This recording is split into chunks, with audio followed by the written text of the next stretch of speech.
사람을 변화시키는 힘은 정답이 아니라 사랑입니다 라는 제목으로 하나님의 말씀 증거하도록 하겠습니다. 오늘 본문 말씀은요, 성도님들이 귀에 아주 익숙한 말씀입니다. 사랑에 관한 성경 구절 중에 대표적으로 쓰이는 말씀이기도 하죠. 이 말씀을 기록한 사람은 사랑의 사도라고 알려진 예수님의 제자 요한인 것을 다들 잘 알고 계실 것입니다.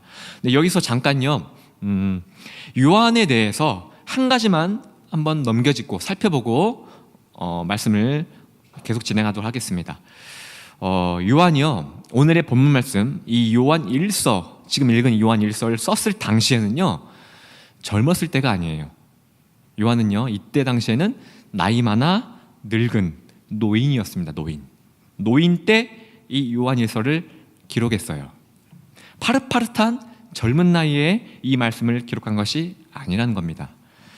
그럼 잠시요, 파릇파릇했던 젊은 시절의 과거로 한번 올라가 보도록 하겠습니다. 마가복음 3장 16절에서 19절입니다. 읽어드리겠습니다. 예수님께서 12를 세우셨으니 시몬에게는 베드로란 이름을 더하셨고 또 세베대의 아들 야고보와 야고보의 형제 오늘 주인공 요한이니 이 둘에게는 보아너게 곧 우레의 아들이란 이름을 더하셨으며 또 안드레와 빌립과 바돌로메와 마테와 도마와 알페오의 아들 야고보와 및 다데오와 가나안인 시몬이며 또 가롯 유다니 이는 예수를 판자더라. 이 말씀에서 우리가 알 수 있는 것은요, 세베대의 아들 야고보와 오늘의 주인공 요한을 제외한 나머지 10명은요 그냥 일반적인 이름이에요. 그렇죠? 그냥 무난무난한 이름이에요. 그런데 특이한 것은 세베대의 아들 야고보와 오늘의 주인공 요한에게만 예수님께서 별명을 붙여줬어요. 별명. 그 별명이 무엇이죠? 보아너게, 우레의 아들. 우레가 뭡니까? 우르릉 쾅쾅, 번개예요. 번개. 보아너게는요, 다시 쉽게 말해서 천둥번개에 비견될 수 있는 아주 격렬한 파괴적인 열심을 나타낼 때 사용하는 단어예요. 성격이 천둥번개에 비견될 만한 아주 격렬하고 파괴적인 다혈질적인 사람에게 사용하는 단어라는 거예요. 천둥번개처럼 쉴 새 없이 강렬하게 내리치듯 일을 하는 사람, 거침없이 핵사이다와 같은 말을 던지는 사람, 이와 같은 사람이 바로 요한이었다는 거예요. 요한. 예수님이 인정했습니다. 실제로 보아너게라는 별명을 주셨습니다. 사람이 인정하는 것은요, 과장돼요. 그리고 거짓이 섞여요. 부풀려져요. 예를 들어볼까요? 장군의 아들 김두한. 다들 아시죠? 김두한. 드라마나 영화를 통해 김두한은요, 아주 신화적인 존재가 되어버렸습니다. 그의 실제 이 삶에다가 사람들이 살에 살을 붙여서 그의 인생을 아주 신화적으로 만들었다는 거예요. 그러나 요한은 그렇지 않다는 거예요. 예수님이 인정하셨고 보아너게라는 별명을 붙여주신 진짜 불같은 인물이었다는 겁니다. 혹시 영화 토르 아시죠? 토르. 네. 토르 아시죠? 신의 아들 토르. 그 망치 후후후후후. 그 망치를 들고 다니면서 한 번씩 이렇게 딱 땅에 내리꽂을 때마다 어떤 녀석이 일어나죠? 막 하늘에서 번개가 번쩍번쩍번쩍. 이 신의 아들 토르, 성경판 토르가 바로 요한이라는 겁니다. 요한. 성경판 토르. 예. 이 누가복음 9장 51절에서 54절의 말씀을 보면요, 이 요한이 불같은 성격이 나옵니다. 토르와 같은 기질이 잘 나타납니다. 예수님이 승천하실 때가 가까이 오자 예루살렘을 향해 올라가기로 굳게 결심을 했는데 이때 예수님이 사자들을 먼저 앞서 보내요. 이 사자들이 예수님을 위해서 준비하라고 사마리아 마을에 들어갔는데 그들이 예수님을 거부해요. 받아들이지 않았다는 거예요. 이를 본 요한이 이렇게 얘기해요. 주여, 우리가 불을 명하여 하늘로부터 내려 저들을 멸하라 하기를 원하시나이까? 쉽게 말해서요, 예수님, 우리가 불을 명하여 하늘로부터 내려 저들을 싹 다 불태워버리겠습니다. 거침없는 발언, 불의를 보면 참지 못하는 이 다혈질, 이게 바로 요한이라는 거예요. 요한. 이랬던 요한이요, 오늘의 본문 말씀, 사랑하는 자들아, 우리가 서로 사랑하자. 사랑은 하나님께 속한 것이니 사랑한 자마다 하나님으로부터 하나님을 알고 사랑하지 아니하는 자는 하나님을 알지 못하나니 이는 하나님은 사랑이심이니라. 사랑과는 거리가 아주 멀었던 불같은 이 성격을 소유했던 요한이요, 오늘 사랑에 관해 말씀을 기록했다는 거예요. 요한일서를 천천히 한번 정독해 보셨습니까? 읽고 또 읽어보십시오. 이 진리의 말씀을 깨닫게 되면요, 요한이 전하고자 했던 이 하나님의 사랑, 이 사랑이 여러분들을 사로잡을 것입니다. 요한이 전하고자 했던 이 하나님의 사랑이요, 여러분을, 저를 온유하게 만들 수 있다는 겁니다. 요한은 이 하나님의 사랑에 압도되었고 또 그의 우레와 같은 기질들이 다 무너졌다는 사실이에요. 하나님의 사랑에 압도될 수밖에 없었던 사건이 무엇이었을까요? 한 명은 자살하고 배신했던 가룟 유다 자살하고 나머지 10명은 다 도망갔습니다. 그러나 유일하게 십자가에 달리신 골고다 그 언덕에 유일하게 남아있었던 제자가 있었어요. 그게 누굴까요? 요한이에요.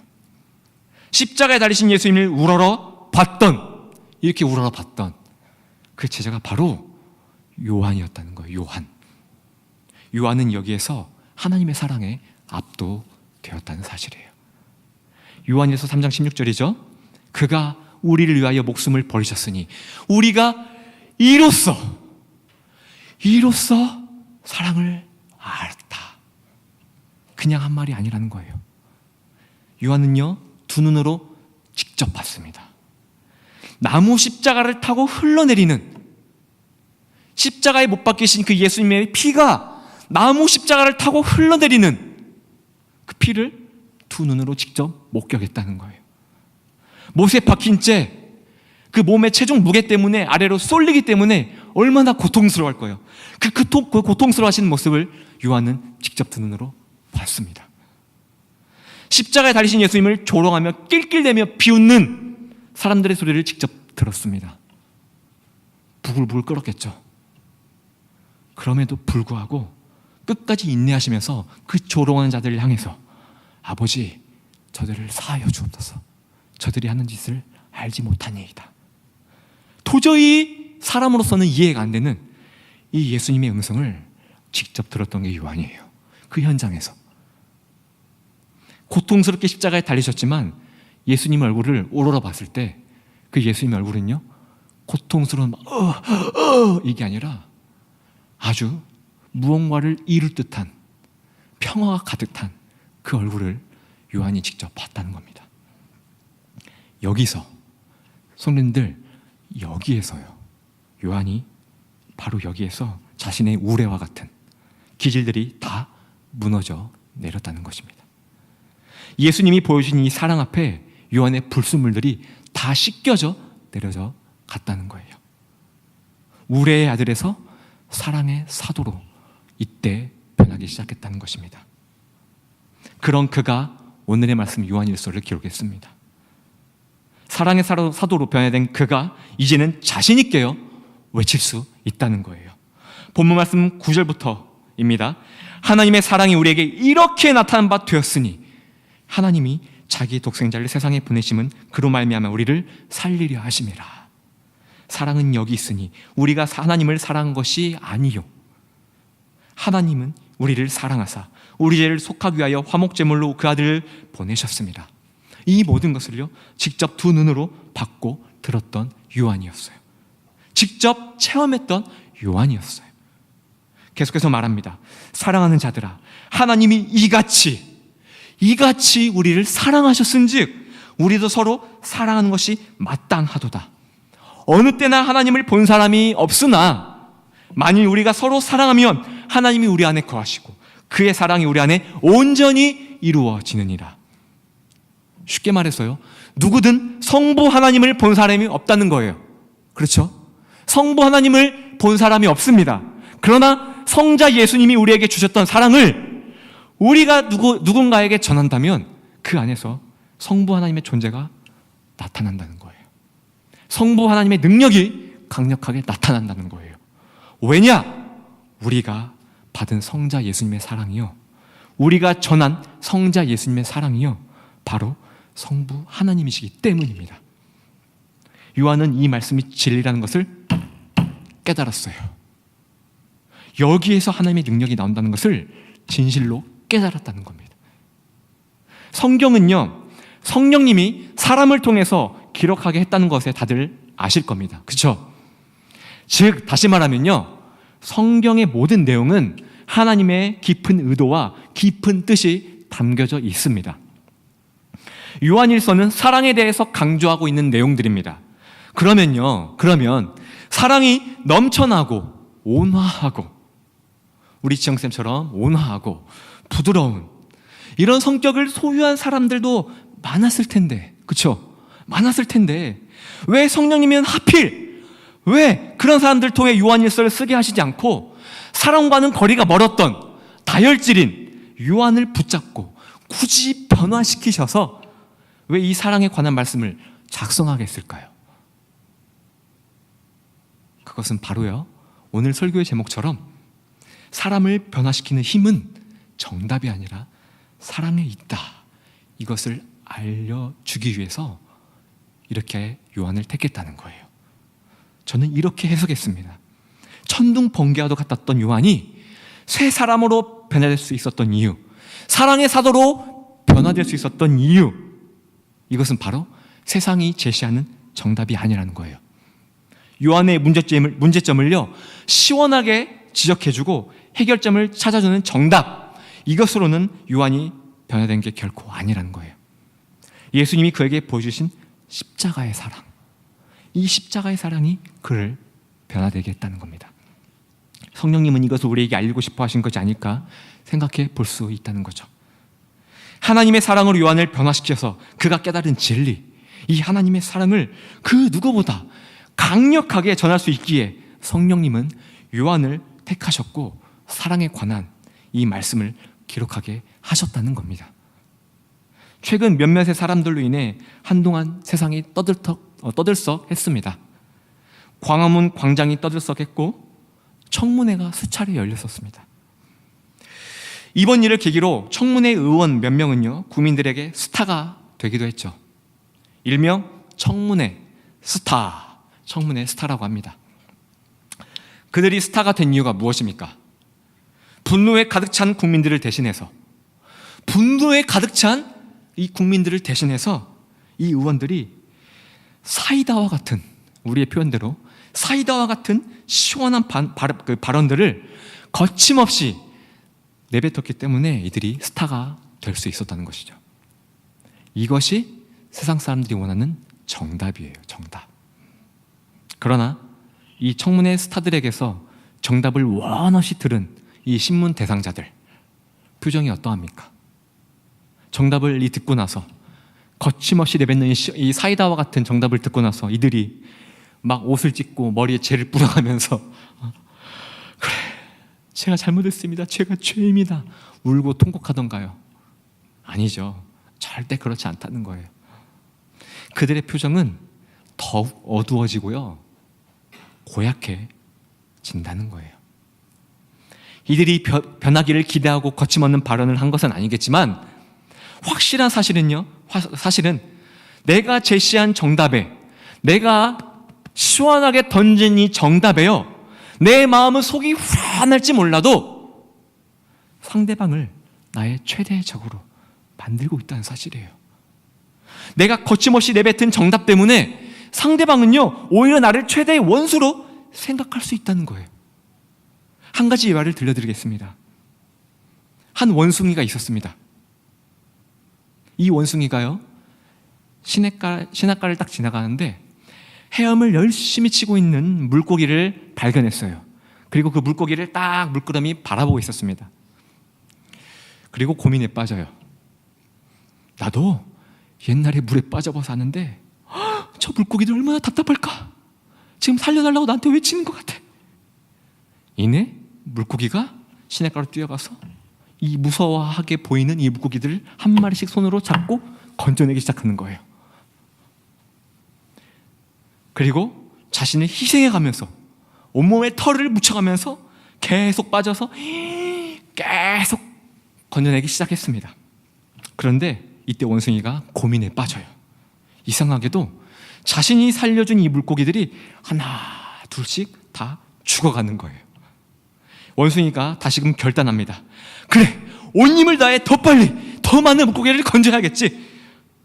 더 빨리빨리 건져내기 시작했습니다. 자, 한 가지만 질문하겠습니다. 지금 누가 누구를 죽이고 있는 겁니까? 대답해 보세요. 누가 누구를 지금 죽이고 있습니까?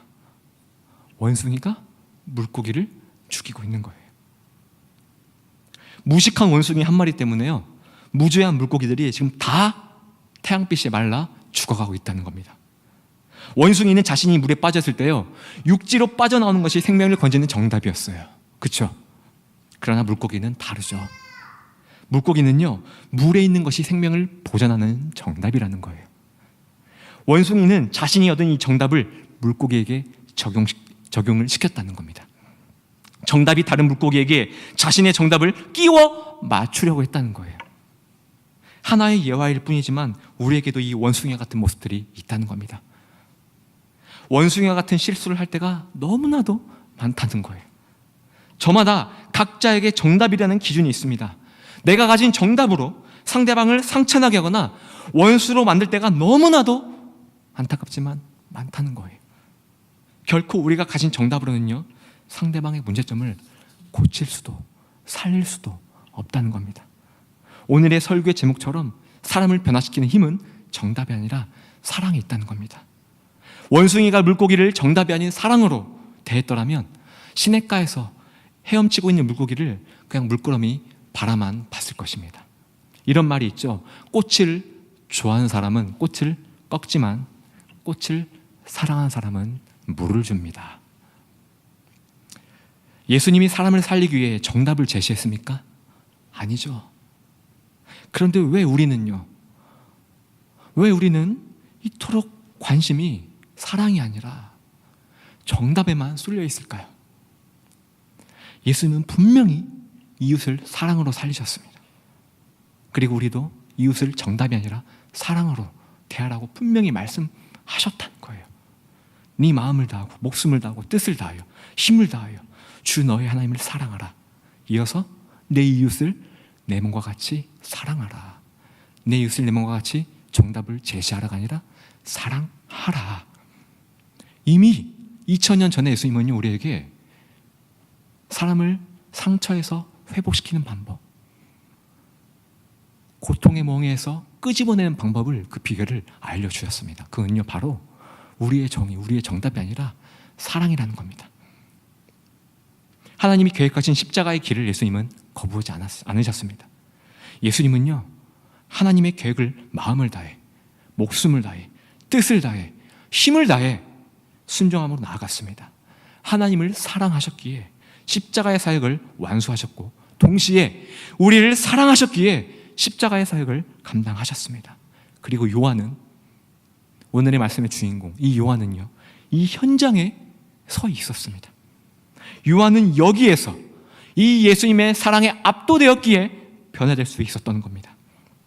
성도 여러분, 예수님의 십자가는요, 정답이 아닙니다. 예수님의 십자가는요, 사랑입니다. 이 사랑 때문에 요한이 우레의 아들에서 사랑의 사도로 변화될 수 있었던 것입니다. 마지막으로 제가 예화 하나만 더 들려드리고 오늘 말씀을 마칠까 합니다. 책에 있던 내용입니다. 신앙생활을 정말 열심히 하고 있는 한 가정이 있었습니다. 이 아버지는요, 이름이 맥이에요. 맥켄지. 이 맥켄지에게 세 자녀가 있습니다. 아들과 딸, 그리고 막내딸. 가족여행을 갔어요. 이 아버지가 이 세 자녀를 데리고 캠핑장을 갔습니다. 열심히 놀고 있었는데 잠시 한눈을 판 사이에 정말 한 7살 정도 돼 보이는 이 딸이 유괴를 당한 거예요, 범인에게. 근데 거기에서 그 아이를, 유괴된 아이를 찾았으면 감사하겠지만 그 유괴된 아이를 끝까지 찾지 못했습니다. 그리고 경찰과 함께 수사를 한 끝에 어느 한 집을 갔는데 그 집에 범인의 흔적이 있었던 거예요. 그런데 더 놀라운 충격적인 것은 그 범인의 흔적과 함께 딸의 혈흔이 발견이 된 거였어요. 딸의 옷과 함께. 이 유괴범이 딸을 강간하고, 그 어린 딸을 강간하고 죽였던 거예요. 거기서 이 아버지가 아주 오열을 한 거예요. 오열을. 얼마나 상처가 컸을까요? 딸을 가진 아빠로서 한번 그걸 대입시켜 보니까요, 정말 너무 끔찍해요. 그래서 이 아버지는 깊은 시리에 빠지게 되고 하나님에 대한 분노를 갖게 됩니다. 이때부터 가정의 모든 신앙 패턴, 신앙생활, 가정 모든 게 다 파괴됐어요. 이렇게 시간이 흐르고 하나님은 이 맥을 그냥 두어서는 안 되기 때문에 맥을 만나게 됩니다. 그리고 하나님께서 이 맥을 회복시키고자 여러 방법으로 다가갑니다. 전혀 회복이 안 되는 거예요.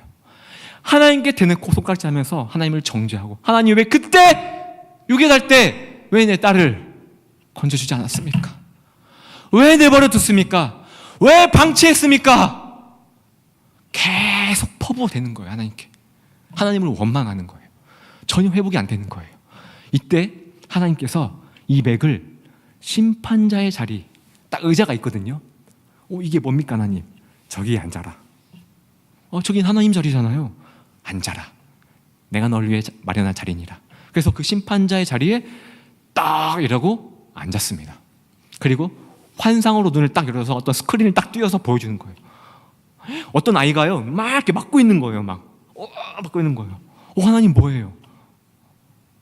저 아이 불쌍하지? 저 아이를 때리고 있는 저 아빠 심판할까 말까? 하나님 심판해야죠. 어떻게 아들이죠? 아들이야. 어떻게 저렇게 잔인하게 때릴 수 있어요?